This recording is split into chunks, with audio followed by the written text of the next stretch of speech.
Hi అండి, అందరికీ నమస్కారం. నేను మీ Venugopal Reddy from Josh innovations private limited, Josh institute of foreign languages, ఎడ్యునైన్ కెరీర్ గైడెన్స్ సంయుక్తంగా విద్యార్థుల కోసం వందలాది వీడియోస్ మనం రూపొందిస్తున్నాం. ఎంసెట్ కౌన్సిలింగ్ డేటు రానే వచ్చింది.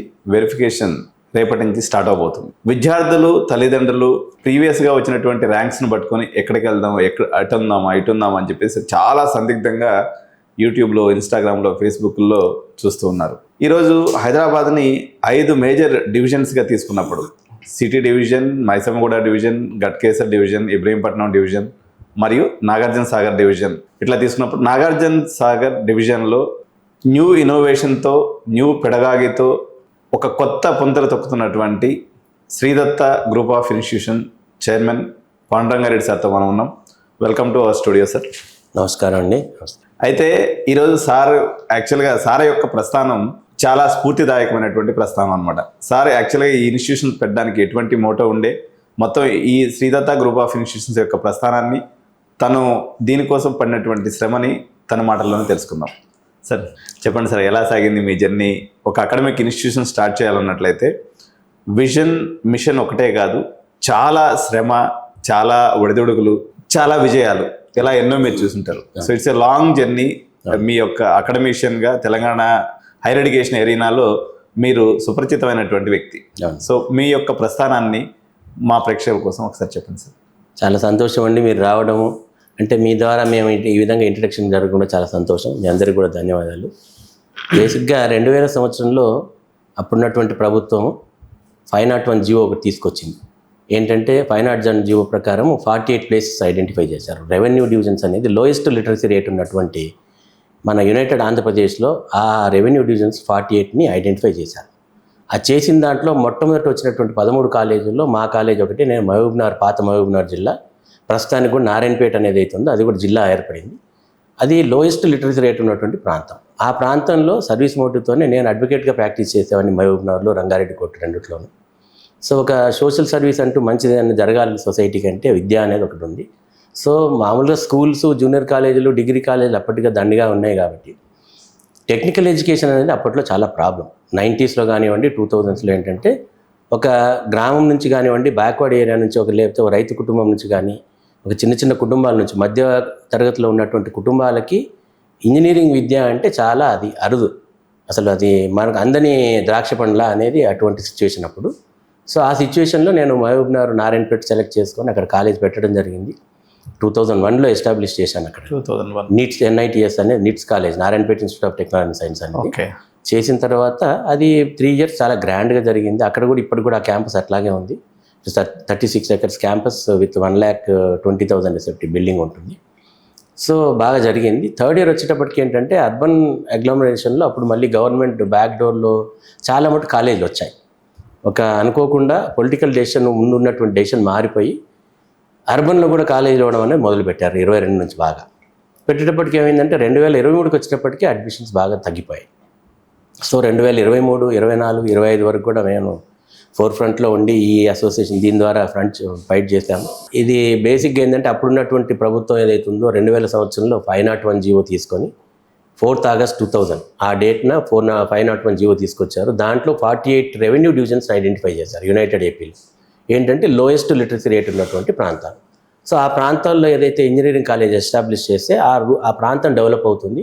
తర్వాత ఆ చుట్టుపక్కల ఉన్నటువంటి విద్యార్థులకు కూడా ఈ టెక్నికల్ ఎడ్యుకేషన్ అనేది అందుబాటులో ఉంటుంది అనేది వాళ్ళ విజన్.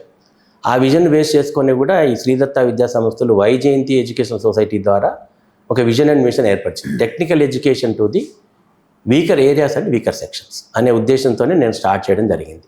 ఆ 2001లో అక్కడ స్టార్ట్ చేసిన తర్వాత 2001, 2002, 2003 వరకు కూడా మంచి అడ్మిషన్స్ బాగా జరిగాయి. 2003లో కొంచెం స్లో అయింది. ఎందుకంటే హైదరాబాద్లో, వైజాగ్లో, విజయవాడలో, గుంటూరులో, అర్బన్లో అన్నింటిలో కూడా కాలేజీలు రావడం మొదలుపెట్టాయి. అక్కడ స్లైట్గా గవర్నమెంట్ అప్పుడున్నటువంటి ప్రభుత్వం డీవియేట్ అయిపోయి మాకు ఇచ్చినటువంటి జీవోను, చేసినటువంటి ప్రామిస్ని మర్చిపోయి బ్యాక్ డోర్లో కానివ్వండి, పొలిటికల్ ప్రెజర్స్ కానివ్వండి, దానివల్ల ఇవ్వడం మొదలుపెట్టేశారు. పెట్టిన తర్వాత ఏమైందంటే 2004 వచ్చేటప్పటికి మా 0 అడ్మిషన్స్ అయిపోయినారు. అంత పెద్ద కాలేజు, అంత ఎస్టాబ్లిష్మెంటు, మొత్తం 0 అడ్మిషన్స్కి వచ్చేసాయి. సెకండ్ ఫేజ్కి వచ్చేటప్పటికి ఏదో 40-50 అడ్మిషన్లు అయిపోయింది. అప్పుడు మేము ఇంకా దాన్ని తీసుకొని గవర్నమెంట్ దగ్గర క్వశ్చన్ చేయడం జరిగింది. ఒక 2 years ఫైట్ చేయడం జరిగింది. నేను అప్పుడు రూరల్ ఇంజనీరింగ్ కాలేజ్ అసోసియేషన్ సెక్రటరీగా నేను ఉండి ఎక్కడెక్కడైతే ఇప్పుడు మొత్తం అప్పుడు యునైటెడ్ ఏపీ మొత్తం రాయలసీమ, ఆంధ్ర, తెలంగాణ 3 ప్లేస్లో కూడా ఎఫెక్ట్ అయినాయి. సో మేజర్ ఎఫెక్ట్ అయినటువంటి వ్యక్తిని నేను ఫస్ట్. సో దాన్ని దృష్టిలో పెట్టుకొని ఇక్కడ స్టేట్ గవర్నమెంట్లో as well as central government ఏఐసిటీలో కూడా నేను ఫైట్ చేయడం మొదలుపెట్టాము. ఇది మీ పాలసీకి వ్యతిరేకంగా, అసలు సిస్టమ్స్లో కూడా కోఆర్డినేషన్ లేదు అని అప్పుడు మేము క్వశ్చన్ చేయడం జరిగింది. ఎందుకంటే అడ్మిషన్స్ అపెక్స్ బాడీ ఏఐసిటీ ఏమో పర్మిషన్స్ ఇస్తుంది, స్టేట్ గవర్నమెంట్ ఏమో జీవో ఇస్తుంది, సిలబస్ ఫ్రేమ్ చేసేదేమో యూనివర్సిటీ, కౌన్సిలింగ్ చేసేదేమో commissioner technical education, higher education. So ముగ్గురికి కూడా కోఆర్డినేషన్ లేదు. ఆ కోఆర్డినేషన్ లేక ఇప్పుడు కూడా కోఆర్డినేషన్ ఇప్పుడు కూడా అదే పద్ధతి ఉంది, కానీ ఇప్పుడు కొంచెం బెటర్గా ఉంది పరిస్థితి. అప్పట్లో ఏంటంటే నవంబర్, డిసెంబర్ దాకా అడ్మిషన్స్ అయ్యాయి. సో చివరి ఫేజ్ వచ్చేటప్పటికి ఏంటంటే రూరల్లో ఉన్నటువంటి కాలేజీల్లో చివరికి మొత్తం అందరూ మైగ్రేట్ అయిపోయి హైదరాబాద్కి వచ్చేసేవారు. అలా మరి ఎలా దీనికి సొల్యూషన్ ఏంటంటే గవర్నమెంట్ దగ్గర అప్పట్లో సొల్యూషన్ ఏం లేదు. సో ఇప్పుడు ఏం చేయాలని అట్లాగే నేను ఫైట్ చేస్తూ ఇక్కడ ఎన్ఓసి ఇవ్వడానికి కూడా చాలా సిటీలో ఉన్నటువంటి కాలేజీలు అడ్డుపడ్డాయి మాకు. ఇక్కడ ఉండేటువంటి మేనేజ్మెంట్స్ కానివ్వండి, రకరకాల మనుషులు కానివ్వండి, రూరల్ నుంచి అంటూ ఒకసారి కాలేజ్ హైదరాబాద్ షిఫ్ట్ అయిపోతే అన్నీ మా బిజినెస్ ఎఫెక్ట్ అవుతుందని చాలా మమ్మల్ని అడ్డుకున్నారు. చేసిన తర్వాత ఏంటంటే దానికి పరిష్కారం రాలేదు. అప్పుడు మేము ఏఐసిటీని ఆశ్రయించి అక్కడ ఏం చేసామంటే అక్కడ ఈ విధంగా జరిగింది, ఇలా జరుగుతుంది, మా అడ్మిషన్ పాలసీ ఇలా జరుగుతుంది, మరి బేసిక్ మా విజన్ ఉన్నటువంటి బ్యాక్వర్డ్ ఏరియాస్లో ఉన్నటువంటి వాళ్ళకి టెక్నికల్ ఎడ్యుకేషన్ ఇవ్వాలని పెట్టాము. దాని మీద మీరు ఒకసారి ఎంక్వైరీ కండక్ట్ చేస్తే బాగుంటుందని వాళ్ళను రిప్రజెంట్ చేయడం జరిగింది. చేస్తే ఏం చేశారంటే వాళ్ళు కమిటీ వేశారు. చాలా సుదీర్ఘమైనటువంటి 2 సంవత్సరాల పోరాటం అది. సో దాంట్లో వాళ్ళు కమిటీ చేశారు, వెరిఫై చేశారు, రియల్గా వాళ్ళు ఫ్యాక్ట్స్ నమ్మి అసలు ఎలా నడుపుతున్నారు ఈ కాలేజ్ అని వాళ్ళు నన్ను క్వశ్చన్ చేశారు. ఇంత ఇన్వెస్ట్మెంట్, ఈ శాలరీస్ అని ఎట్లా ఇస్తున్నారు అడ్మిషన్స్ లేకుండా అనేది వచ్చింది. సో అల్టిమేట్గా ఏంటంటే వాళ్ళు అప్పుడు ఎన్ఓసి అవసరం లేదు స్టేట్ గవర్నమెంట్ అని చెప్పేసి 2005లోనే ఒక డెసిషన్ తీసుకొని all India council for technical education చేసేసి అప్పుడు మాకు ఈ షిఫ్టింగ్ అని పర్మిషన్ ఇచ్చారు. ఓకే. సో ఆ విధంగా నేను నారాయణపేట నుంచి ఇక్కడ షేరిగూడ ఈ ప్రాంతానికి మళ్ళీ కొత్తగా నేను అదే లైసెన్స్తో ఇక్కడ షిఫ్ట్ చేసేసి మళ్ళీ 0 నుంచి ఇక్కడ మొదలు పెట్టడం జరిగింది. ఓకే. సో అప్పటి నుంచి ఇప్పటిదాకా కూడా ఆ విజన్ నేనేమి మార్చుకోలేదు. విజన్ అండ్ మిషన్ సేమ్ ఉంది. మై విజన్ ఈజ్ ఓన్లీ ఏంటంటే బ్యాక్వర్డ్ ఏరియాస్లో ఉన్నటువంటి రైతు కుటుంబాలకు కానివ్వండి, గ్రామాల నుంచి వచ్చేటువంటి ప్రతి వ్యక్తికి మధ్యతరగతి నుంచి అప్పర్ మిడిల్ క్లాస్ వరకు కూడా వాళ్ళకి టెక్నికల్ ఎడ్యుకేషన్ ఇవ్వడం వల్ల ఏంటంటే సొసైటీకి చాలా బెనిఫిట్ జరుగుతుందండి. అర్బన్లో ఉండే వాళ్ళకంటే రూరల్ నుంచి వచ్చినటువంటి విద్యార్థుల్లో పొటెన్షియాలిటీ ఉంటుంది, పట్టుదల ఉంటుంది. ఏదైనా ఒక టాస్క్ ఇచ్చారంటే వాళ్ళు చేయగలుగుతారు. వాళ్ళకి మేజర్ వీక్ ప్రాబ్లం ఏంటంటే కమ్యూనికేషన్ స్కిల్స్ కానివ్వండి, సోషల్ అవేర్నెస్ లేకపోవడం అనేది. సో వాటిని మన చేతిలో అనేది మనం అయితే బిల్డ్ చేస్తే బాగా కాన్ఫిడెంట్గా చేస్తామన్న ఉద్దేశంతోనే ఈ డెవలప్ అయిన ఇన్స్టిట్యూట్ మధ్యలో 2001 నుంచి కూడా ఇక్కడ అన్ని ఇప్పుడు ఉన్నటువంటి విద్యా సంస్థలు ఈ ప్రాంతంలో ఉన్నాయన్నీ కూడా వాళ్ళు నడిపిస్తున్నారు. వాళ్ళు ఫుల్ ఫ్లెడ్జెడ్గా బాగున్నారు. వాళ్ళ మధ్యలో నేను ఒక చిన్న కుటీరంలా మళ్ళీ స్టార్ట్ చేసేసి నేను ఈరోజు కూడా ఈ డెవలప్ అయిన ఇన్స్టిట్యూట్ మధ్యలో మళ్ళీ వాళ్ళకు ప్యారలల్గా పోటీగా నేను రావడం జరిగింది. ఆ విధంగానే ఈ శ్రీదత్త విద్యా సంస్థలు అంచెలంచెలుగా 2005 తర్వాత 2010లో కూడా కొత్త కాలేజ్ స్టార్ట్ చేయాల్సి వచ్చింది. అప్పటికి నేను 2005లో ఇక్కడ ల్యాండ్ తీసుకొని ఒక బిల్డింగ్ కట్టేశాను. అక్కడ నుంచి షిఫ్టింగ్ ఇవ్వలేదు. ఇవ్వకపోతే ఏం చేయాలని చెప్పి అప్పుడు నాకు ఫైనాన్షియల్ బర్డన్ పెరుగుతున్న ఉద్దేశంతో మళ్ళీ బ్యాంకులు అన్నీ కూడా వెంబడి పడతాయనే ఉద్దేశంతో దాని మీద ఒక పర్మిషన్ తీసుకొచ్చాం, లెటర్ ఆఫ్ ఇంటెంట్ తీసుకొచ్చాం ఏఐసిటీ నుంచి. లెటర్ అంటూ ఇంత తీసుకొచ్చి ఈ కాలేజ్ స్టార్ట్ చేద్దాం అనుకున్న లోపల మాకు షిఫ్టింగ్ కూడా అది రెండు వచ్చేసింది. రెండు వచ్చిన తర్వాత సందిగ్ధంలో ఏం చేయాలి, ఇప్పుడు డబ్బు ఖర్చు పెట్టాము, ఇది చేసాము, ఏం చేయాలి ఉద్దేశంతో అందుకని ఏం చేసామంటే కొత్తగా తీసుకున్నటువంటి పర్మిషన్ అట్లాగే పెట్టేసి పాతగా ఉన్నటువంటి లైసెన్స్ మాత్రమే ఈ బిల్డింగ్లోకి షిఫ్ట్ చేసేసి ఇక్కడ మాకు ల్యాండ్ బ్యాంక్ అప్పట్లో నేను తీసుకున్నాను. 40 acres క్యాంపస్ ఉంటుంది. తర్వాత కూడా ఇంకొంత ల్యాండ్ చేసాం. ఇప్పటివరకు ఇంకా ల్యాండ్ కెపాసిటీ కూడా ల్యాండ్ బ్యాంక్ కూడా ఉంది ఇప్పుడు ఈ ఇన్స్టిట్యూషన్స్కి, శ్రీదత్త ఇన్స్టిట్యూషన్స్కి. సో అప్పుడు ఏం చేసామంటే 2009-10 వరకు నేను పాత ఇన్స్టిట్యూట్నే రన్ చేసేసి మళ్ళీ సెకండ్ ఇన్స్టిట్యూట్ కూడా మళ్ళీ టేకప్ చేసేసి పర్మిషన్ వచ్చింది కాబట్టి దానికి ఎలాగో మన మధ్యలో ఆపలేం కాబట్టి 2010 నుంచి మళ్ళీ అది కూడా రెండో కాలేజీని కూడా ప్రస్థానం స్టార్ట్ చేసాం. ఓకే. ఆ విధంగా ఇక్కడికి వచ్చిన తర్వాత Sridatta institute of engineering and science అనేదేమో నారాయణపేట నుంచి షిఫ్ట్ చేసిన కాలేజ్ అది. తర్వాత Sridatta group of institutions integrated campus అనేది MBA విత్ ఇంజనీరింగ్ ఉండాలనేది, మల్టీ డిసిప్లినరీ కోర్సెస్ ఉండాలని అది సెకండ్ కాలేజ్ స్టార్ట్ చేయడం జరిగింది. ఓకే. సో ఇక్కడ మీరు ఫార్మసీ కాలేజ్ కూడా ఎస్టాబ్లిష్ చేసినట్టున్నారు కదా, దాని యొక్క ప్రస్థానం ఏంటి? సో మనకు అప్పటికే ఏంటంటే నేను ఐడెంటిఫై చేసిందంటే హైదరాబాద్ ఫ్యూచర్లో ఒక ఫార్మసీ రంగంలో మంచి ప్రావీణ్యం సంపాదించింది అనేది గమనించాను. గమనించి అందుకే 2005లో షిఫ్ట్ చేసినప్పుడు ఏం చేశానంటే ఒక ఇంజనీరింగే కాదు ఇక్కడ ఫార్మసీ కాలేజ్ కూడా పెడితే ఈ జనాలకి ఇక్కడ ఈ ప్రాంతానికి కూడా మంచి సర్వీస్ ఇచ్చిన వాళ్ళు అవుతాం. ఎందుకంటే అప్పట్లో ఫార్మసీ కంపెనీస్లో BSc మన చేసినట్టు వాళ్ళని ఎక్కువ రిక్రూట్మెంట్ జరుగుతుంది. యాజ్ పర్ నామ్స్ వచ్చేటప్పటికి PCI నామ్స్ ప్రకారం ఫార్మసీ రెగ్యులేషన్స్ ప్రకారం కూడా ఏంటంటే ఫార్మసిస్టులు ఉండాలి దీంట్లో. డిప్లొమా ఇన్ ఫార్మసీ కానివ్వండి, బ్యాచిలర్ ఇన్ ఫార్మసీ కానీ ఉండే వాళ్ళు ఉంటే బాగుంటుందని ఉద్దేశంతో అది ఉంది. ఆ సర్వే రిపోర్ట్ కూడా నేను చూసాను నేను. సో దాన్ని బేస్ చేసుకొని అప్పుడు మనం ఫార్మసీ కూడా ఫ్యూచర్ ఉందనే ఉద్దేశంతో స్టార్ట్ చేసాం అక్కడ. సో హైదరాబాద్కి మీరు షిఫ్ట్ చేసిన తర్వాత మీ హ్యాపీయెస్ట్ మూమెంట్స్ ఏంటి చెప్పండి సార్? హ్యాపీయెస్ట్ మూమెంట్ అంటే నేను ఇక్కడ షిఫ్ట్ చేసిన తర్వాత నాకు అన్ని ఛాలెంజెస్. ఎందుకంటే అక్కడ ఉండే స్టూడెంట్స్ అక్కడ వాళ్ళని మెయింటైన్ చేయాలి, నారాయణపేటలో ఇక్కడ కొత్త అడ్మిషన్ స్టార్ట్ చేయాలి. స్టార్ట్ చేసిన తర్వాత సక్సెస్ఫుల్గా ఆల్రెడీ ఎదిగినటువంటి డెవలప్ అయినటువంటి ప్రామినెన్స్ నా పేరు పొందినటువంటి విద్యా సంస్థల మధ్యలో నేను పైకి తీసుకురావాలి. సో ఇది నాకు పెద్ద టాస్కే కాబట్టి ఇది అనేది ఆ ఛాలెంజ్ని యాక్సెప్ట్ చేస్తూ నేను స్టార్ట్ చేసిన దానికి 2010-11లో యుఎస్ కౌన్సిలేట్ మమ్మల్ని ఫెలిసిటేట్ చేసింది. ఏంటంటే highest number of students moving from this college అని చెప్పేసి. Sridatta institute of engineering science నుంచి 2010లో కానివ్వండి 11లో కానివ్వండి నెంబర్ ఆఫ్ స్టూడెంట్స్ ఎక్కువ మూవ్ అయ్యారని వాళ్ళు ఫెలిసిటేట్ చేయడం జరిగింది. Super sir. అదొకటి ఏంటంటే అప్పట్లో కూడా ఏంటంటే చాలా తక్కువ ఫీజు తక్కువ, క్వాలిటీ ఎక్కువ. సో ఈ దాంట్లో కూడా చాలామంది పేరెంట్స్ కూడా మంచి ఫీడ్బ్యాక్ ఇచ్చారు వాళ్ళకి. ఇచ్చినటువంటి ఏంటి మీ సక్సెస్ రేట్ అన్నది అయితే ఈ విధంగా వాళ్ళు ఎక్స్ప్లెయిన్ చేయడం వల్ల వాళ్ళు మాకు అప్పటికి నా పబ్లిసిటీ లేదు, ప్రచారం లేదు. ఎప్పుడు కూడా ప్రచారంలో నేను ఉండను జనరల్గా. ఇప్పుడు నాకు 26 సంవత్సరాలు అయిపోయింది. ఇక్కడ షిఫ్ట్ అయిపోయిన తర్వాత కూడా 20 సంవత్సరాల పైన కావస్తుంది. బట్ ఎప్పుడు కూడా నేను పబ్లిసిటీ కొరకు ఎప్పుడు ఆరాటపడి ఏదో చేయాలని లేదు. ఎంతసేపు మనం ఏంటంటే ఒక బ్యాక్వర్డ్ కమ్యూనిటీస్ నుంచి వచ్చిన వాళ్ళకి కానివ్వండి, బ్యాక్వర్డ్ ప్లేసెస్ నుంచి అటువంటి స్టూడెంట్స్కి మనం మంచి సర్వీస్ ఇస్తే దేశానికి అంతకంటే పెద్ద సర్వీస్ లేదనేది నా పాలసీ. సరే, ఈ ప్రస్థానంలో ఈ గవర్నమెంట్ పాలసీస్, ఫీజు రీయింబర్స్మెంట్ మరియు అక్కడ ప్రభుత్వాలు మారినటువంటి సందర్భాల్లో కానీ వచ్చినటువంటి అనేక ఒడిదుడుకుల్ని చాలా ఇన్స్టిట్యూట్స్ని ఎదుర్కొంటున్నాయి. కానీ శ్రీదత్త ఒక మిడ్ టైర్ ఇన్స్టిట్యూషన్గా ఈ యొక్క ఆర్థిక భారాన్ని మీరు ఎలా మోయగలుగుతున్నారు? సార్, దీని పర్ఫెక్ట్ ప్లానింగ్ ఉండాలండి. ఆర్థిక భారం ఎప్పుడైనా కూడా సంసారం ఎలా నడపాలో ఈ కాలేజీని కూడా ఇక్కడ ఉన్నటువంటి ఫ్యామిలీ అని భావిస్తే, మన ఇక్కడ ఉన్నటువంటి ఉద్యోగస్తులు నా ఫ్యామిలీ మెంబర్స్ అనుకుంటే, నా పిల్లలు ఇక్కడ చదువుతున్నారు అనుకుంటే మనకు ఆటోమేటిక్గా మన స్ట్రక్చర్ వచ్చేస్తుంది. దాని మీద ఉన్న దాంట్లో సర్దుకొని ఎలా నడపాలి, ఉన్నటువంటి బడ్జెట్లోనే ఎలా నడుపుకోవాలి.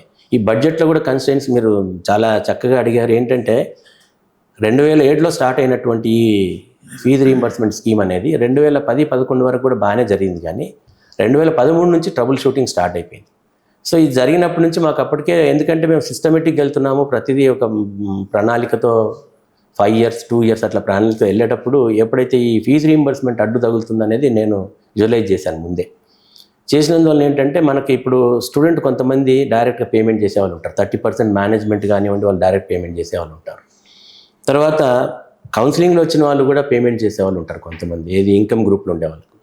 సో యావరేజ్గా ప్రతి సంవత్సరం మనకు ఆ సెక్టర్లో ఎంత డబ్బు వస్తుంది, ఆ వచ్చినటువంటి డబ్బును మనం ఎంత కేటాయించగలం. దాని శాలరీస్ ఇంపార్టెంటే, అప్గ్రేడేషన్ ఇంపార్టెంటే, ఎక్విప్మెంట్ కొనడం ఇంపార్టెంటే, బిల్డింగ్స్ మళ్ళీ డెవలప్మెంట్ చేయడం కూడా ఇంపార్టెంటే. కాబట్టి చిన్నగా మనం ఒకేసారి ఒక 50,000 ఎస్ఎఫ్టీ కట్టే బదులుగా ఒక 5,000 ల్యాబ్ చేయడం, దాన్ని పూర్తిగా ఫుల్ ప్రెజర్ డెవలప్ చేయడం, ల్యాబ్లో ఉండేటువంటి ఎక్విప్మెంట్ కానీ ఫర్నిచర్, అట్లా మనకు వచ్చేటువంటి రెవెన్యూని అసెస్ చేసుకొని ఒక ±10% అటు ఇటు ఉంటుంది. కానీ ప్లానింగ్ చేసుకుంటే ఖచ్చితంగా మనకు ఎంత రెవెన్యూ రాగలుగుతుంది, మనకున్నటువంటి ట్యూషన్ ఫీజుతో ఎంత రెవెన్యూ వస్తుంది అని ప్లాన్ చేసుకొని విడుదల వారీగా నేను డెవలప్ చేసుకుంటూ వచ్చాను. కాబట్టి ఈరోజు నేను సక్సెస్ఫుల్గా నిలబడగలను.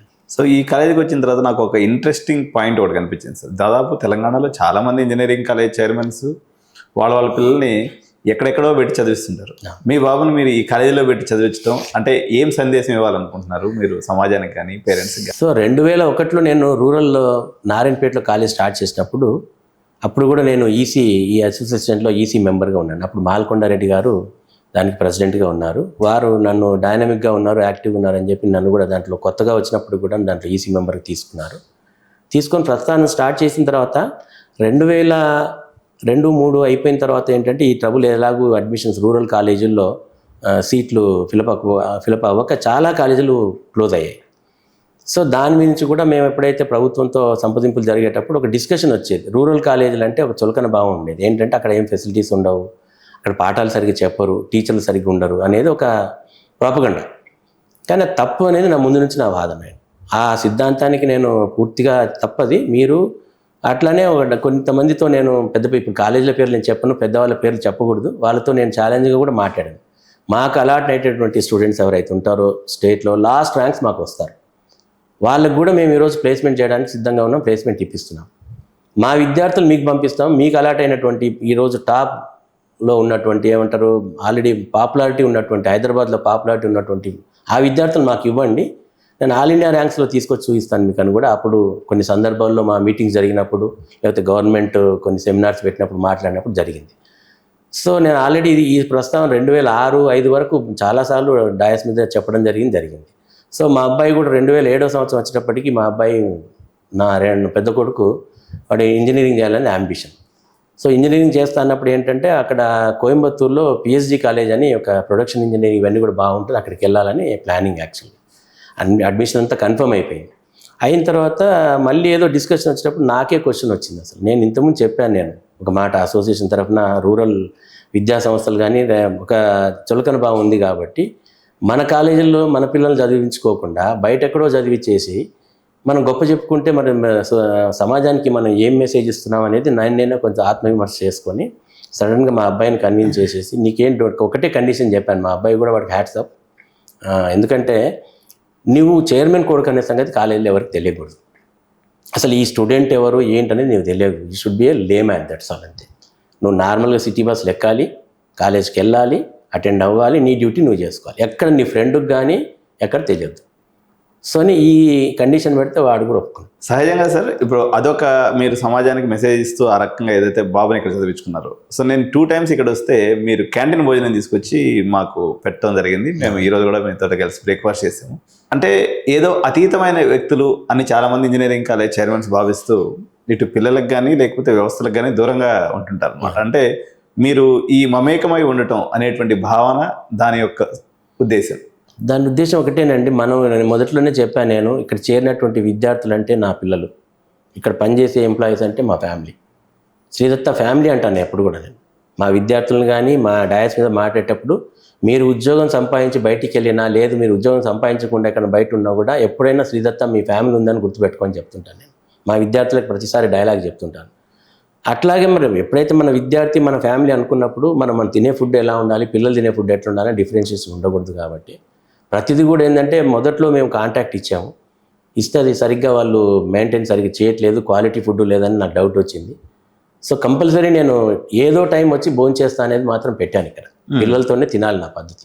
నేను తినకపోయినా బాక్స్ మాత్రం రెడీ ఉంటుంది ఆ క్యాంటీన్లో. అట్లాగే నేను 4 గంటలకు వచ్చినా కూడా వాళ్ళు ఏం తిన్నారో అదే తినాలి నా ఉద్దేశం. అంటే ఉద్దేశం ఏంటంటే మనం ఏదైతే విద్యార్థులకు ఏదైతే ఇస్తున్నామో క్వాలిటీ, మన ఇంట్లో ఏం తింటామో అది ఉండే అనే ఆ భావనతోనే చేస్తున్నాను. కాబట్టి ఆ క్వాలిటీ ఎప్పుడు కాంప్రమైజ్ కావద్దు. మీరు జనరల్గా ఇప్పుడు మిరపకాయలు తీసుకోవాలంటే పౌడర్ రెడీమేడ్గా ఉంటారు, వద్దు. మిరపకాయలు తీసుకురావాలి, మీరే దాన్ని డ్రెస్సింగ్ చేసేసి మొత్తం మిల్లుకి పంపించేసి చేసి ఉంటాం. ఏ పౌడర్ అయినా ఏ పేస్ట్ అయినా కూడా ఇప్పుడు వెల్లుల్లి కానీ ఇలాంటివన్నీ కూడా ఏంటంటే మనకు నమ్మకం లేదు సొసైటీలో ఇప్పుడు ఉన్నటువంటి ఫుడ్ రెడీమేడ్ అడల్ట్రేషన్ ఉంది. కాబట్టి ఎక్కడైనా పొరపాటు జరిగితే పిల్లలు ఇబ్బంది పడతారనే ఉద్దేశంతో ఏంటంటే ఇవన్నీ కూడా జాగ్రత్త తీసుకుంటాం. తర్వాత చేసే ఎంప్లాయీస్ కూడా ఏంటంటే మేనేజ్మెంట్ వచ్చి ఇక్కడ భోజనం చేస్తారని అన్నప్పుడు ఏంటంటే అదే ఫుడ్ క్వాలిటీ ఫుడ్ పిల్లలకి వెళ్ళాలనేది కాన్సెప్ట్ అక్కడ. సార్ ఇంకొక అబ్జర్వేషన్ ఏంటి అంటే మారినటువంటి పరిస్థితులు పర్టికులర్గా 2024, 25, 26 సంవత్సరాల్లో మార్కెట్లో ఒక పారాడైమ్ షిఫ్ట్ నడిచింది సార్. ఇది శ్రీదత్త ఇన్స్టిట్యూషన్కి ఫేవరబుల్ షిఫ్ట్ అని నేను అనుకుంటున్నాను. ఎగ్జాక్ట్గా నేను అబ్జర్వ్ చేసినటువంటి ట్రెండ్ ఏంటంటే సార్ 2022, 19 నుంచి 22 వరకు పర్టికులర్ పీరియడ్లో కోవిడ్ యొక్క ఇంపాక్ట్ వల్ల పెద్ద ఎత్తున రిక్రూట్మెంట్ అయింది. కరెక్ట్. సో 23కి వచ్చేసరికి రిక్రూట్మెంట్ తగ్గిపోయింది, 24కి వచ్చేసరికి పూర్తిగా తగ్గిపోయింది, 25 వచ్చేసరికి ఇంకా డైల్యూట్ అయిపోయింది, 26కి వచ్చేసరికి ఇంకా డైల్యూట్ అయిపోయింది. ఈ సమయంలో పేరెంట్స్ ఒక విచిత్రమైనటువంటి ధోరణిలో ఆలోచన చేస్తున్నారు. ఆ ధోరణి జనరల్గా ఏముందంటే సార్ పేరెంట్స్ యొక్క మైండ్లో ఏముందంటే మాస్టర్ గారు వీళ్ళు చెప్తున్నారు కానీ 10 లక్షలు 20 లక్షల ప్యాకేజీలు ఇదంతా ఉత్త పంచాయతీ. నేను యాక్చువల్గా ఏది వచ్చినా కానీ ఆ 4-5 లక్షల రూపాయలు లేకపోతే 6 లక్షల రూపాయల లోపే మ్యాక్సిమం ప్లేస్మెంట్స్ అవుతున్నాయి. కౌన్సిలింగ్లో వచ్చిన దాంట్లో చేరేద్దాము అండ్ ఎక్కువ డొనేషన్స్ ఎవరైతే ఛార్జ్ చేసి ఆగమాగం చేసేసి అంటే ఆ పరిస్థితిలో ఎందుకు పోవాలి అనేటువంటి ఒక ధోరణి స్పష్టంగా కనిపిస్తుంది సార్. అంటే ఒక స్లో స్టూడెంట్ లేకపోతే మీరు అన్నట్టుగా ఒక 60,000, 70,000, 50,000, 1,00,000 ర్యాంక్ వచ్చినటువంటి స్టూడెంట్కి ఆ ఓరియంటేషన్లో ఆ పిల్లవాడికి అవసరమైనటువంటి నాలెడ్జ్ ఇచ్చి వాడిని ఒక మోడరేట్ ప్లేయర్గా తీర్చిదిద్దడంలో శ్రీదత్త ఇన్స్టిట్యూషన్ మొదటి నుంచి మీరు కాన్సన్ట్రేషన్ చేసినట్టుగా కనిపిస్తుంది. అవునండి. సో ఇన్ని రోజులకి వాళ్ళు సహజంగా పెద్ద ఇన్స్టిట్యూషన్స్ ఏదైతే ఏం చేస్తుంటాయంటే సార్, ఒక ప్యాకేజ్ చూపిస్తారు. అంటే ఒక 50 లక్షల రూపాయల ప్యాకేజ్. 50 లక్షల రూపాయల కాలేజ్ అంటే 1500 మంది ఇంటేక్ ఉంటే ఒకరికో ఇద్దరికో వచ్చేసింది. దాన్ని సహజంగా మార్కెటింగ్ చేసేటువంటి సందర్భం ఉంది. అవునండి. ఇప్పుడు మీరు యావరేజ్గా ప్రతి స్టూడెంట్కి ప్లేస్మెంట్, ఇప్పుడు శస్త్ర ఇన్స్టిట్యూషన్ అని ఒకటి ఉంది సార్, అవునండి. తంజావూరులో ఉంటుంది అనమాట. అవును. వీళ్ళు దాదాపుగా అందరినీ ప్లేస్ చేస్తారు. విఐటి ఇన్స్టిట్యూషన్, ఎస్ఆర్ఎం ఇన్స్టిట్యూషన్ ఏం చేస్తాయంటే ఒక 30%ని ప్లేస్ చేసి ఒక 10 మంది యొక్క ప్యాకేజెస్ని హయ్యర్గా చూపించేసి ప్లేస్ చేసుకుంటుంటారు. సో మోడరేట్ పెర్ఫార్మెన్స్ చేసి, మోడరేట్ అంటే ఒక నార్మల్ విద్యార్థికి బరాబర్ విద్యని అందించేటువంటి సిస్టమ్ ఆల్రెడీ మీరు డెవలప్ చేశారు. అవునండి. దాంట్లో కూడా మీరు మోడర్నైజేషన్ని పెద్ద ఎత్తున ఈరోజు తీసుకురావాలి. అంటే మీరు ప్రయత్నం చేస్తున్నారు, ఫలితం వచ్చే రోజు కూడా ఇప్పుడు సమయం, పర్టికులర్గా ఈ 2026 అకాడమిక్ ఇయర్ ఇది ఒక రేస్లో మనం ముందు ఉండడానికి పరిస్థితులు కూడా అనుకూలించినాయని నాకు అనిపిస్తుంది. మీరేమంటారు సార్? ఖచ్చితంగా అండి. ఎందుకంటే 2019 వరకు కూడా కరోనా కంటే ముందున్నటువంటి సిచ్యువేషన్ వేరు, కరోనా తర్వాత సిచ్యువేషన్ వేరు. ప్రతి పేరెంట్కి కూడా ఒక భావన ఏమొచ్చిందంటే అసలు మా పిల్లలు ఏమైపోతారు. 2020లోకి వచ్చినటువంటి బ్యాచ్ ఆన్లైన్ ద్వారా అలాట్మెంట్ జరిగిన తర్వాత వాళ్ళకి ఏమైపోతుందని ఒక ఆందోళన చూశాను నేను. 2020లో కౌన్సిలింగ్ అయిపోయిన వెంబడే వచ్చారు, సెప్టెంబర్లో అక్టోబర్లో వచ్చారు, నవంబర్ దాకా అడ్మిషన్ ప్రాసెస్ జరిగింది. వాళ్ళు చూసి ఆందోళనతో నేను ఒక్కటే అన్నాను, అసలు ఎందుకు చేయలేము మనం. అసలు హైదరాబాద్లో చాలా రకాలైనటువంటి ఇన్స్టిట్యూషన్స్ ఉన్నాయి, చాలా రకాలైనటువంటి ఇండస్ట్రీస్ ఉన్నాయి. ప్రతి వాళ్ళు కూడా నేను ఎప్పుడు ఎక్కడికి వెళ్ళినా డిస్కషన్కి వెళ్ళినప్పుడు మా దగ్గర క్వాలిటీ మ్యాన్ పవర్ దొరకట్లేదు. చిన్న ఇండస్ట్రీ అదే మాట చెప్తుంది, పెద్ద ఇండస్ట్రీ అదే మాట చెప్తుంది, ఎక్కడికి వెళ్ళినా ఇదే ఉంది. సో దాన్ని ముందు నుంచి కూడా నేను అబ్జర్వేషన్లో ఉంది. సో 2020 నుంచి నేను ప్రాక్టీస్ చేశానంటే అసలు మన దగ్గర ఉన్నటువంటి స్టూడెంట్స్ ఏ కేటగిరీస్ ఉంటున్నారు, ఆ కేటగిరైజేషన్ చేసేసి మెరిట్లు ఉండే వాళ్ళకి మెరిట్ ఉద్యోగాలు, మామూలుగా ఉండే వాళ్ళకి మధ్యతరగతిలో ఉన్నటువంటి వాళ్ళకల్లా అట్లా కేటగిరైజేషన్ చేసి లాస్ట్ క్లాస్లో లాస్ట్ బెంచ్లో ఉన్నటువంటి స్టూడెంట్ ఐడెంటిఫై చేసేసి వాళ్ళు ఉన్నటువంటి స్కిల్ సెట్ ఏంటి, వీళ్ళకి ఇండస్ట్రీలో వీళ్ళకి ఏం మ్యాచ్ అవుద్ది అనేది నేను అలాంటి ఇండస్ట్రీస్ని సెలెక్ట్ చేసుకున్నాను. చాలా సర్వే చేయడము, కొంచెం హోంవర్క్ ఎక్కువ చేయాల్సి వచ్చింది. నేను కానీ, మా ఎంప్లాయీస్ కానీ, మా టీచర్లు కానీ ఆ హోంవర్క్ చేసేసి ఏం చేసామంటే నార్మల్గా జస్ట్ 55%తో పాస్ అయినటువంటి బ్యాక్లాగ్స్ ఉన్నటువంటి స్టూడెంట్ కూడా మనం టార్గెట్ చేసాము. చేసేసి ఏంటంటే వాళ్ళకి సక్సెస్ఫుల్గా వాళ్ళకి అందరికీ కూడా ఉద్యోగాలు ఇప్పించారు. చాలా ఉన్నాయి అలాంటి ఇండస్ట్రీస్, చాలా ఉన్నాయి సొసైటీలో. చిన్న ఇండస్ట్రీస్ వాళ్ళకి జస్ట్ కంప్యూటర్ కీబోర్డ్ ఆపరేషన్ వస్తే చాలు, జస్ట్ ఇన్స్ట్రుమెంట్స్ గురించి అవగాహన ఉంటే చాలు, ఫండమెంటల్స్ ఉంటే చాలు. Fundamentals up to the mark లేకపోయినా ఎంట్రీ లెవెల్ ఉంటే కూడా చాలా అనేటువంటి ఇండస్ట్రీస్ చాలామంది అడుగుతుంటారు. కాబట్టి వాళ్ళ ఇండస్ట్రీని ఏం కావాలంటే దాంట్లో వాళ్ళు స్పెషల్గా ట్రైన్ చేయాలి పిల్లలు. ఆ ట్రైన్ చేసేసి వాళ్ళని ప్లేస్మెంట్ ఇవ్వడం. ఆ విధంగానే ఆల్మోస్ట్ ఆల్ 99%, 100% అని చెప్పవచ్చు, 99% ప్రతి విద్యార్థి నాకు ఉద్యోగం కావాలి ఎవరు వచ్చినా కూడా చాలామంది ఏంటంటే హైయర్ ఎడ్యుకేషన్కి వెళ్తాము, అబ్రాడ్ వెళ్తాము అంటుంటారు. వాళ్ళని వదిలేసి ప్రతి విద్యార్థి నాకు ఉద్యోగం కావాలనే ప్రతి విద్యార్థికి నేను ఉద్యోగం ఇవ్వడం జరుగుతుంది. ఇది కంటిన్యూస్గా గత 4 సంవత్సరాలు 5 సంవత్సరాల నుంచి చేస్తున్నాను. ఇప్పుడు కూడా అదే జరుగుతుంది. కాబట్టి ఈరోజు మార్కెట్లో శ్రీదత్త నిలవడానికి కూడా కారణం. సార్ యాక్చువల్గా 10,000 లోపు ర్యాంకు పొందుతున్నటువంటి ర్యాంకర్స్ వస్తున్నటువంటి కాలేజెస్ అనుకోండి, లేదా 10 లక్షల డొనేషన్ తీసుకుంటున్నటువంటి కాలేజీలు అనుకోండి, అందరూ సిస్టమ్స్ని మార్పు చేసుకోవడంలో కింద మీద పడుతుంటే మీరు 50,000 నుంచి ₹1,00,000 ర్యాంక్ వచ్చేటువంటి శ్రీదత్త ఇంజనీరింగ్ కాలేజ్ షేర్గూడ లాంటి ఒక సిటీకి కొంచెం దూరంగా ఉన్నటువంటి ప్రాంతంలో ఉన్నప్పటికీ మీరు మొత్తం కూడా డిజిటల్ క్లాస్ రూమ్స్ చేశారు. అంటే ఇది మీ ధైర్యమా, లేకపోతే అంటే మీరు అతిశయోక్తిలాగా అనిపిస్తుంది నాకు యాక్చువల్గా చెప్పాలంటే? మీ ముందే మీకు ఇచ్చినటువంటి ఇంటర్వ్యూలో నేను చెప్పాను కదండి, నేను ఒక రిమోట్ ప్లేస్లో ఉన్నటువంటి వ్యక్తిని అక్కడి నుంచి ఇక్కడికి వచ్చేసి బాగా ఎదిగినటువంటి కాలేజీల మధ్యలో నేను కాలేజ్ పెట్టి ఎంత ధైర్యంగా నడిపించగలను, దేంతో నడిపించగలను. మనసు నాకు ఏంటంటే పిల్లల్ని మనం ట్రైన్ చేస్తే ఏదైనా సాధించగలము. పిల్లలే కదా అండి, అవుట్ గోయింగ్ ప్రోడక్టే కదా మాకు కావాల్సింది. ముఖ్యంగా కాలేజీకి పేరు ఉండాలంటే మనకు మనల్ని ఆశ్రయించి, మన కాలేజీని ఆశ్రయించి ఎలాంటి విద్యార్థి కానివ్వండి, ఏ ర్యాంక్ వాడని కానివ్వండి,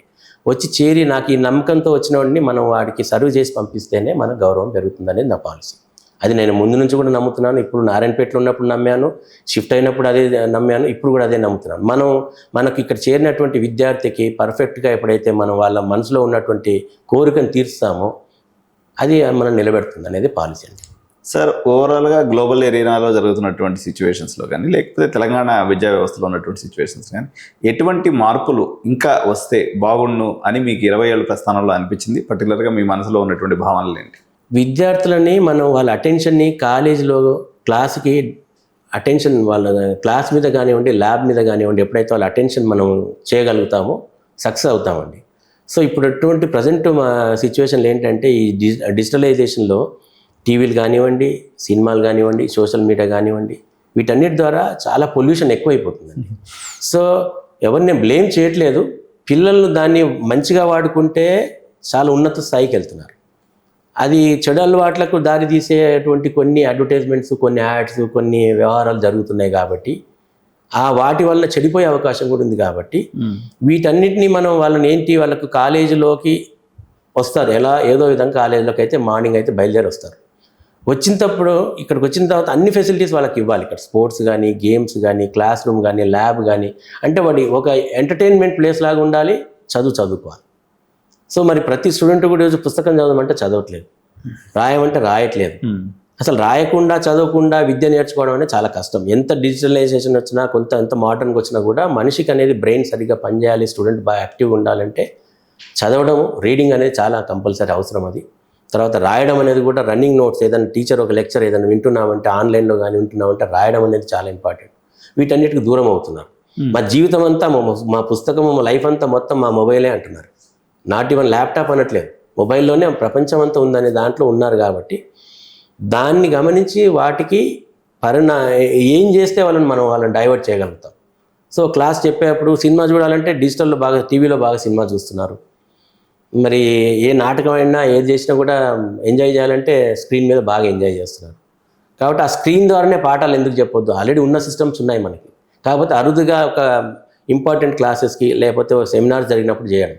కానీ ల్యాబుల్లో కానీ క్లాసుల్లో కూడా మొత్తం డిజిటలైజేషన్ చేసేసి, డిజిటల్ బోర్డ్స్ పెట్టేసి, దాంట్లో కొత్త టెక్నాలజీస్ వాడుకునే విధానం కూడా మన టీచర్లను ట్రైన్ చేసేసి, ఎలా అంటే సైమల్టేనియస్గా మీకు ఏదైనా లెక్చర్ కావాలి, ఒక డౌట్, ఇప్పుడు ఇమ్మీడియట్గా ఒక టీచర్ ఒక పాఠం చెప్తుంటాడు, ఒక టాపిక్ చెప్తుంటాడు. టాపిక్ చెప్పినప్పుడు మనం రెఫరెన్స్ కొరకు వెళ్ళాలంటే లైబ్రరీకి వెళ్ళాలి పాత రోజుల్లో, లేకపోతే బుక్స్ తీసుకొచ్చి బాగా పెట్టుకొని వాటి తీసి పుస్తకం ఇలా చూపించడానికి కుదరదు. కాబట్టి ఇప్పుడు ఆన్లైన్ మొత్తం వచ్చేసింది, కంటెంట్ అంతా ఆన్లైన్ ఉంది.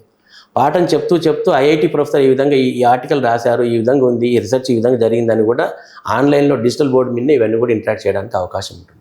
అది ఖర్చుతో కూడినటువంటి విషయం అయినప్పటికీ కూడా ఇది పిల్లలకు బాగా ఉపయోగపడుతున్న ఉద్దేశంతో ఆ డిజిటల్ బోర్డ్స్ అనేది ప్రతి ల్యాబ్లో ప్రతి క్లాస్ రూమ్లో కూడా మేము ఇంట్రడ్యూస్ చేసామన్నది. ఆ విధంగా సహజంగా కొంత ఆస్తులు సంపాదించిన తర్వాత ఎవరైనా కానీ వాళ్ళ పిల్లల్ని ఈ యొక్క అంటే భారతీయ సమాజం అంటేనే జర బ్యాక్ స్టాపింగ్ ఉంటుంది, పంచాయతీలు ఉంటాయి, తర్వాత సమాజాన్ని ఎదుర్కోవడం జర కష్టంగా ఉంటుంది. ఈ జనరేషన్ పిల్లలు మనం అల్లారుముద్దుగా పెంచుకున్నాం కాబట్టి సహజంగా వీళ్ళని బయట పెట్టేద్దామని, మనం ఎలాగో దీంట్లో ఉండిపోయినామని majority of the Indian entrepreneurs భావిస్తూ ఉంటారు. మీరేమో మీ బాబుని ఇక్కడే చదివించుకోవడంతో పాటు ఇద్దరు పిల్లల్ని ఈ యొక్క ఇన్స్టిట్యూషన్నే మీరు ముందుకు తీసుకెళ్ళాలనే ఉద్దేశంతో వాళ్ళ యొక్క లెగసీ ఒక మంచి వరల్డ్ క్లాస్ ఇన్స్టిట్యూషన్లో చదివించి వాళ్ళని కూడా తీసుకొచ్చి ఇక్కడ పెట్టారు. సో దీని మీద మీ కామెంట్ మరియు మీ ఆలోచన. కరెక్ట్ అండి. ఇప్పుడు నేను ఈ సమాజంలో బతుకుతున్నాను. నేను ఇప్పుడు నాకు 64 ఇయర్స్ వచ్చినాయంటే ఈ సమాజంలో ప్రతి మనిషి కంట్రిబ్యూషన్ ఉంది, నేను ఎదగడానికి కానివ్వండి, సొసైటీ ఎదగడానికి కానివ్వండి.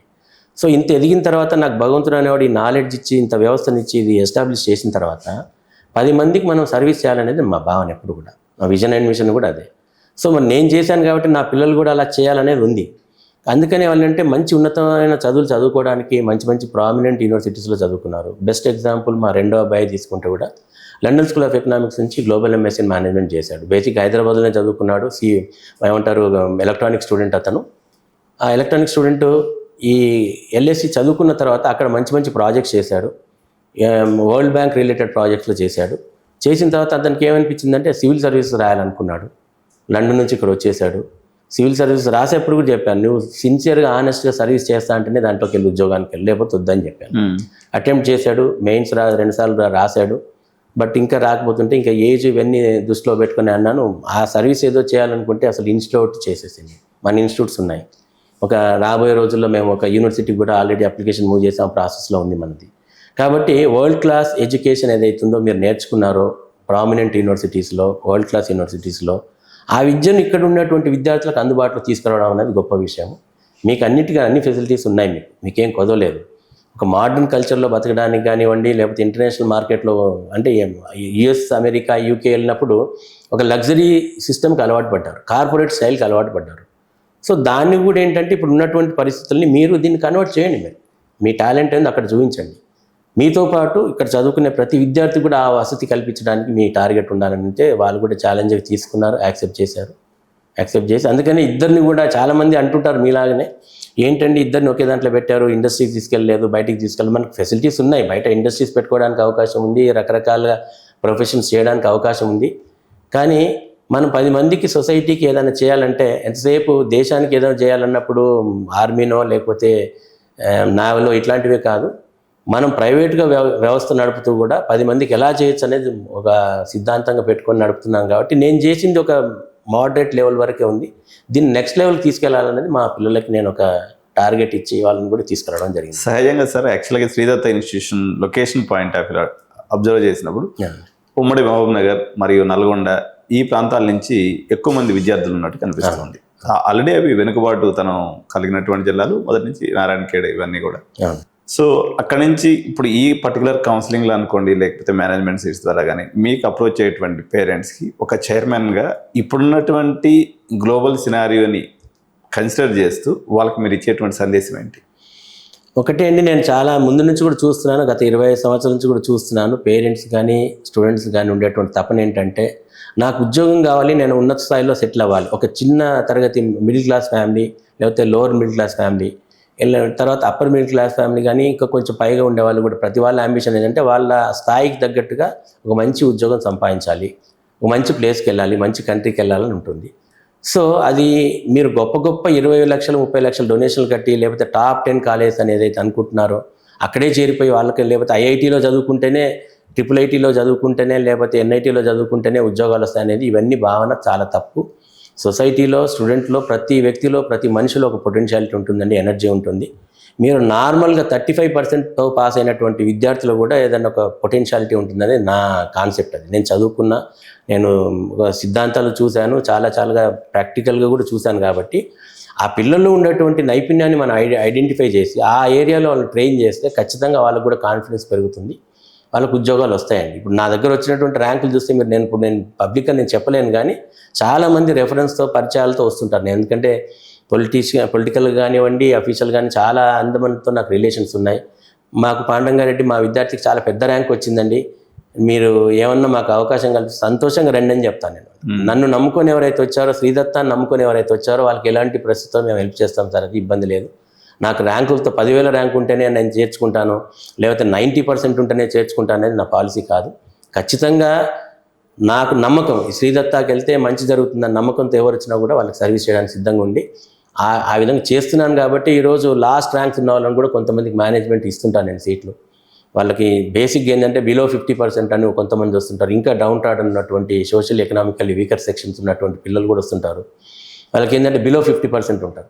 వాళ్ళ వల్ల ఏంటంటే కాలేజీకి రెప్యుటేషన్ డ్యామేజ్ అవుతుంది. వాళ్ళ వల్ల ఏంటంటే బ్యాక్లాగ్స్ ఉంటాయి, ఫెయిల్ పాస్ అవ్వరు ఒకేసారి, తర్వాత చాలా పర్సంటేజ్ లో ఉంటుంది. అటువల్ల ఏంటంటే అది కొంత మైనస్గా ఉంటుంది. కానీ మనం రియల్గా అలాంటి వాళ్ళకి హెల్ప్ చేస్తేనే మన మానవత్వం, మన ఒక పద్ధతి ఉందనేది నా భావన. అది అందుకని వాళ్ళని ఎప్పుడు ఎంకరేజ్ చేస్తూనే ఉంటాను. మీరు మా ట్రాక్ తీస్తే కూడా మీకు కనబడుతుంటుంది. 10,000 ర్యాంక్ 20,000 ర్యాంక్ ఉంటాడు, ఏకంగా స్టేట్లో లాస్ట్ ర్యాంక్స్ కూడా ఉంటాయి.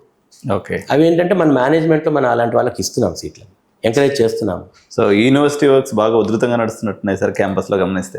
భవిష్యత్తులో యూనివర్సిటీ చేస్తేనే ఉందండి, ఎందుకంటే మనకు అటానమస్ ఉన్నప్పటికి కూడా ఆ స్వేచ్ఛ అనేది లేదు. ఇప్పుడు నా భావజాలం ఏంటంటే విద్యార్థులు ఉన్నటువంటి పొటెన్షియాలిటీని తీసుకొని మనం కరికులంలోంచి బయటికి వెళ్ళిపోయి వాళ్ళని ఏదో నేర్పించి వాటికి ఉద్యోగం ఇవ్వాలనేదే మన పాలసీ. ఇప్పుడు నా పాలసీలో నేను నడిపించాలంటే యూనివర్సిటీ ఉన్నటువంటి సిలబస్ నాకు సపోర్ట్ చేయదు, పర్మిట్ చేయదు. నేను అట్లా అని చెప్పి యూనివర్సిటీ నేను బ్లేమ్ చేయడానికి లేదు, అది సిస్టంలో నడుపుతున్నటువంటి వ్యవస్థ కాబట్టి దాన్ని గౌరవిస్తూ నేను ఇంకా నేర్పించాలి. సో ఈ 2 సిలబస్లు ఒక నార్మల్ విద్యార్థిని, బిలో యావరేజ్ ఉన్నటువంటి విద్యార్థికి ఈ సిలబస్లో ఉన్నటువంటి కంటెంట్ను బియాండ్ సిలబస్ నేర్పించాలంటే కూడా చాలా కష్టం అయిపోతుంది. సో ఇవన్నీ ప్రాక్టికాలిటీస్ ఆలోచించినప్పుడు ఏంటంటే మనం దీనికి ఆల్టర్నేట్ సొల్యూషన్ ఏంటంటే మనం ప్రైవేట్ యూనివర్సిటీ అంటే ఒకటి చేసుకొని దాంట్లో మనం ఇలాంటి విద్యార్థులందరూ కూడా ఒక కేటగరైజేషన్ చేసేసి వాళ్ళకు స్పెషల్ కంటెంట్ తయారు చేసేసి ఆ ఏరియాలో మనం ట్రైన్ చేసేసి వాళ్ళను దారి చూపించాలనేదే దాని కొరకు ఆ యూనివర్సిటీ కొరకు అప్లికేషన్ మూవ్ చేయడం జరిగింది. ప్రభుత్వాలలో ప్రయత్నం చేస్తున్నాము. డెఫినెట్గా వాళ్ళు డెసిషన్ తీసుకుంటే సహకరించి అయిపోతుందండి, ఇబ్బంది ఏం లేదండి. ఫీజు రీయింబర్స్మెంట్ బకాయిలు ఎప్పుడు వస్తాయి అనుకుంటున్నారు సార్? ఫీజు రీయింబర్స్మెంట్ అనేది మన చేతిలో లేనటువంటి వ్యవస్థ. కాకపోతే ఏంటంటే మీ ద్వారా ప్రజలకు కానివ్వండి, ప్రభుత్వానికి కానివ్వండి రిక్వెస్ట్ చేస్తున్నాం ఏంటంటే, ఇది మంచి నోబుల్ కాజ్. విద్య అనేది మంచి ఒక అవకాశం, 10 మందికి సర్వీస్ చేసేటువంటి, 10 మంది కుటుంబాలు నిలబెట్టేటువంటి. అయితే అది రావాలన్నప్పుడు ఏంటంటే అందరూ కూడా ప్రజాప్రతినిధులు కానివ్వండి, అఫీషియల్స్ కానివ్వండి, దీని మీద కొంచెం ఒక దృష్టి పెడితే మేలు జరుగుతుంది అనుకుంటాను. అది వచ్చినప్పుడు వ్యవస్థలో అన్ని లోటుపాట్లు ఉంటాయి. మనం ఒక మంచిగా ఆలోచిస్తాం, 10 మంది మంచి వాళ్ళు ఉంటారు, కానీ రకరకాలుగా ఆలోచించే వ్యక్తులు ఉన్నప్పుడు ఫీజు రీయింబర్స్మెంట్ రావడానికి కూడా ప్రభుత్వం కూడా చెప్తుంది, మాకున్నటువంటి ప్రాబ్లమ్స్ ఇవి, మా దగ్గర బడ్జెట్ కన్స్ట్రెంట్స్ ఉన్నాయి, గతంలో జరిగినటువంటి లోపాల వల్ల, పొరపాట్ల వల్ల ఈరోజు మేము ఫీజు రీయింబర్స్మెంట్ ఇవ్వలేకపోతా అంటున్నాం. కాబట్టి ప్రభుత్వం మాటని కూడా మేము నమ్మాలి. అలా అని చెప్పి ప్రభుత్వం ఇవ్వలేదని చెప్పి నేను కాలేజీ నన్ను నమ్ముకున్నటువంటి 700 మంది కుటుంబాలు ఉన్నాయి ఇక్కడ. ఎంప్లాయీస్ ఉన్నారు, టీచింగ్, నాన్ టీచింగ్. తర్వాత దాదాపు 9,000 పైనగా ఉన్నటువంటి విద్యార్థులు ఉన్నారు. మరి వాళ్ళ భవిష్యత్తును మనం అంధకారంలో పెట్టడానికి లేదు. కాబట్టి మా వంతు కృషి, మాకున్నటువంటి రిసోర్సెస్ని యూజ్ చేసుకొని, పలుకుబడిని ఉపయోగించుకొని, లేదు మనకున్నటువంటి ఆస్తిపాతులను కూడా కొన్ని ఉపయోగించుకొని దానికి సపోర్ట్ చేసేటట్టు వ్యవస్థను క్రియేట్ చేసి నడిపించాలనేదే భావన అండి. సో శ్రీదత్త ఇన్స్టిట్యూషన్స్ తెలంగాణ యువతకి, తెలంగాణ ప్రజలకి మరింత సర్వీసులు అందించాలని, సో ఇన్స్టిట్యూషన్స్ ఎంతో గొప్పగా ఉండాలని చెప్పేసి ఇక్కడికి వచ్చేటువంటి ప్రతి విద్యార్థి కూడా ప్లేస్మెంట్తో బయటకు వెళ్ళే రకంగా మీ యొక్క స్ఫూర్తితో, మీ యొక్క ఆలోచనలతో, ఆ బలంతో ముందుకెళ్ళాలని ఆశిస్తూ thank you so much sir. నమస్కారం అండి. చాలా సంతోషం. మీ అందరికీ కూడా, మీ మీడియా మిత్రులందరికీ కూడా చాలా సంతోషం. ఈ విధంగా ఒక మంచి మెసేజ్ని సొసైటీకి ఇవ్వగలిగితే 10 మందికి ఉపయోగపడుతుందని మా భావనను మీరు కూడా పబ్లిసిటీ చేస్తున్నందుకు చాలా సంతోషం అండి. Thank you so much. నమస్కారం. నమస్తే.